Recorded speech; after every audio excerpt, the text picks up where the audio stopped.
Good morning! I just had my morning coffee and na-realize ko, lagi ako nagkakape. So why not undergo teeth whitening treatment since I know yung coffee is nakaka-stain ng teeth. So I thought also na i-vlog itong procedure for those people who are curious to have their teeth whitened. So overview lang with teeth whitening procedure, it whitens the outermost layer of your teeth called the enamel. So basically, if you have teeth fillings, crowns, veneers on your front teeth, teeth whitening is not really effective. Kasi effective lang siya with your natural teeth. By the way, the effect of teeth whitening varies person to person. So it's case-to-case basis. Other patients undergo more sessions than the others. So in my case, I would be trying 3 sessions, 20 minutes each. So tignan natin kung kakayanin ko siya because sometimes teeth whitening procedures can make your teeth sensitive. Anyway, temporary lang naman yung sensitivity. So, samahan niyo ako to have my teeth whitened. Bye!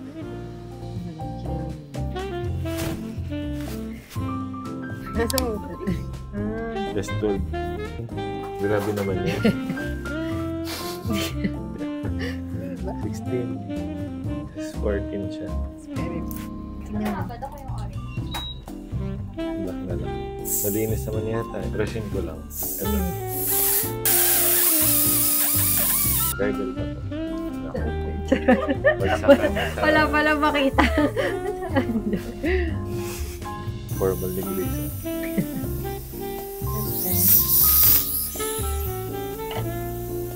Ito muna. Ayusin. Apat. Ngayon sa chick retractor.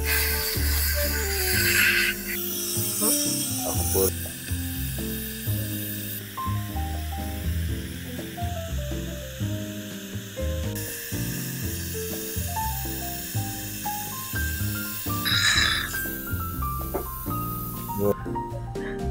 Nakakangilo ba? Yeah. Gusto mo pa na 1 session?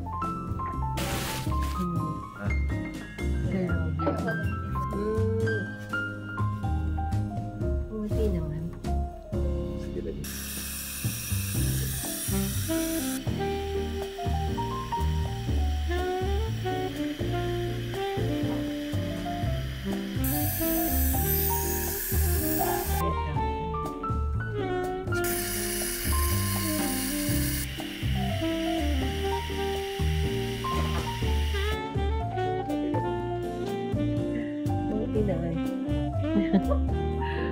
How much? Di siya yung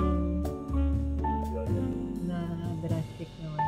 Finally, kinaya naman ang 3 sessions, 20 minutes each. So, wala naman ako na-feel na any sensitivity during the procedure. It's just that yung cheek retractor, na-feel ko talaga na nag-stretch siya and nakaka-dry yung suction. But everything is tolerable naman. So, this is the result. Nag-whiten naman siya. Happy naman ako with the result. And for 48 hours, I will not be eating or drinking any colored food or drink. And magre-refrain din ako from drinking hot and cold beverages para hindi ma-trigger yung sensitivity. If you're wondering sa results ng teeth whitening in my case, pero case-to-case basis yung result niya, this is my before and this is my after. So if you're planning to have teeth whitening, I hope this video helped. See you on the next one. As a turista. Kaya, teka nga yan eh. Sagot na.